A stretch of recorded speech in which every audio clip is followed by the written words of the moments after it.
Salut à tous.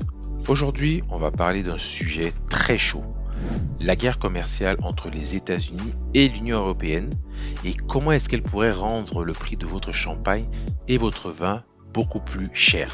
Je tiens à préciser une chose dans cette vidéo avant d'entrer dans le sujet. Il ne s'agit en aucun cas de faire la promotion ni d'inciter à consommer des produits à base d'alcool. On va tout simplement décrypter ce qui se passe. Depuis ces dernières semaines, les tensions entre les États-Unis et l'Union européenne se sont encore aggravées et les consommateurs européens pourraient bien en payer le prix fort. À travers cette vidéo, on va tout expliquer simplement. Même si vous n'y connaissez rien en économie, je vous garantis que vous en connaîtrez un peu plus. Alors accrochez-vous, c'est parti. Point 1. Contexte de la guerre commerciale. Pour comprendre ce qui se passe, il faut d'abord savoir ce qu'est une guerre commerciale.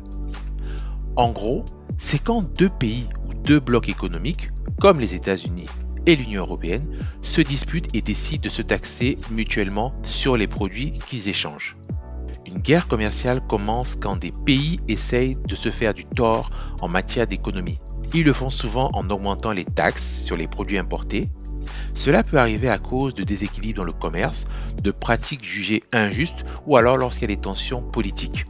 À titre d'exemple, en 2018, les États-Unis et la Chine ont commencé une guerre commerciale en augmentant les taxes sur les produits comme l'acier et les panneaux solaires. Le but était de protéger leur propre industrie et de forcer l'autre pays à faire des concessions. Cependant, ces guerres peuvent avoir des effets très négatifs. Les prix peuvent augmenter pour les consommateurs, les chaînes d'approvisionnement peuvent être perturbées et l'économie mondiale peut ralentir. Les entreprises et les pays doivent s'adapter pour limiter les pertes. Les tensions peuvent durer jusqu'à ce qu'un accord soit trouvé. Si accord trouvé, il y a. Mais cette guerre commerciale entre les États-Unis et l'Union européenne ne date pas d'hier. Elle a des racines très historiques. Tout a commencé il y a plusieurs années, notamment sous la présidence de Donald Trump entre 2017 et 2021, lorsque les États-Unis ont décidé de taxer l'acier et l'aluminium européen, en argumentant que l'Union européenne subventionnait ces industries de manière déloyale. L'Union européenne a répondu en taxant des produits américains comme le whisky, les jeans et les motos de marque Harley-Davidson. Ces tensions se sont légèrement calmées avec le temps, mais elles ont repris encore en 2023 lorsque les États-Unis ont accusé l'Union européenne de favoriser ces entreprises dans le secteur des technologies vertes et de l'aéronautique. À titre d'exemple, les subventions européennes à Airbus ont longtemps été un point de friction avec Boeing, le géant américain de l'aviation.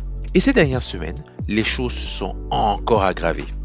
Tenez par exemple, le 5 mars 2025, les États-Unis ont annoncé une augmentation des tarifs douaniers sur plusieurs produits européens, dont le vin et le champagne. Non mais, cette décision fait suite à un désaccord qui persistait sur les subventions que l'Union européenne accorde à ces entreprises, notamment dans le secteur aéronautique. En réponse, le 10 mars dernier, l'Union européenne a menacé d'imposer des taxes supplémentaires sur des produits américains comme le whisky et les véhicules électriques. C'est un peu comme une partie de ping-pong, vous savez, où chacun essaie de frapper plus fort que l'autre. Pip, pip, pip.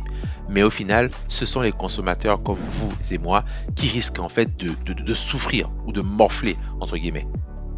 Deuxième point, quel est l'impact sur le champagne et le vin français?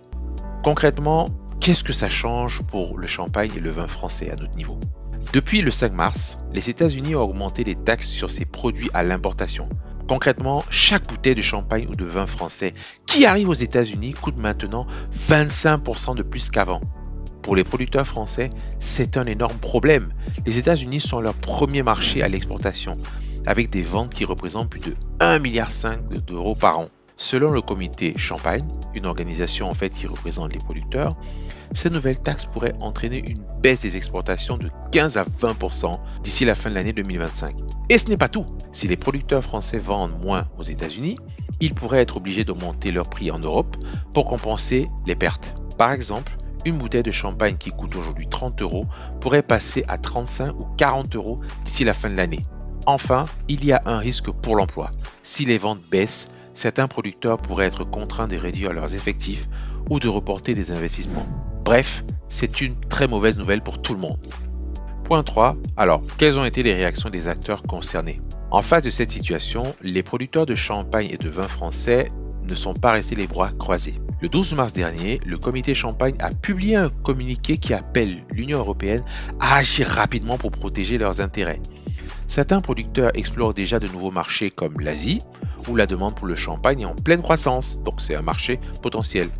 Du côté de l'Union européenne, les choses bougent aussi. Le 15 mars, la Commission européenne a annoncé qu'elle envisageait de taxer les produits américains comme le whisky et les véhicules électriques en représailles. L'objectif est très clair, montrer aux États-Unis qu'ils ont aussi des choses à perdre dans cette guerre commerciale. Enfin, les consommateurs commencent à s'inquiéter de plus en plus, selon un sondage publié le 18 mars par un journal populaire. 65% des Français craignent une hausse des prix du vin et du champagne dans les mois à venir. Certains envisagent déjà de se tourner vers des alternatives moins chères, comme le vin espagnol ou italien. Eh ben oui, attendez. Face à cette guerre commerciale, quelles sont les perspectives et les solutions envisageables? Alors, est-ce que ça va durer longtemps cette guerre? C'est difficile à dire. Les négociations entre les États-Unis et l'Union européenne sont toujours en cours, mais pour le moment, aucun accord n'a été trouvé. D'après les experts cités par un journal populaire, il est très peu probable que les tensions se résolvent d'ici la fin de cette année. En attendant, qu'est-ce qu'on peut faire en tant que consommateur? D'abord, je vous invite à vous informer régulièrement. Suivez l'actualité pour savoir comment évoluent les prix. Ensuite, il faut soutenir à votre niveau, à votre petit niveau, les producteurs locaux. Donc, ça veut dire acheter du champagne ou du vin, c'est une façon d'aider à traverser une période difficile. Et oui, c'est cette notion de solidarité. Je ne vous incite pas à consommer, mais ça peut être un moyen de solidarité si vous consommez. Donc, je n'incite pas à boire de l'alcool, bien sûr. Et si vous voulez faire des économies, pensez à acheter en promotion ou à explorer des vins moins connus, mais tout aussi délicieux. Parfois, les petites exploitations offrent des produits de qualité à des prix beaucoup plus abordables. En conclusion, pour résumer, la guerre commerciale entre les États-Unis et l'Union européenne pourrait bien faire monter les prix de votre champagne et de votre vin. Mais en comprenant les enjeux et en soutenant les producteurs locaux, vous pouvez limiter l'impact à votre niveau sur votre quotidien. Si cette vidéo vous a plu, n'hésitez pas à liker et à vous abonner et à partager. Et dites-moi en commentaire, est-ce que vous seriez prêt à payer plus cher pour votre champagne ou votre vin préféré? Quelles sont les alternatives selon vous? À très vite pour une nouvelle vidéo. À bientôt.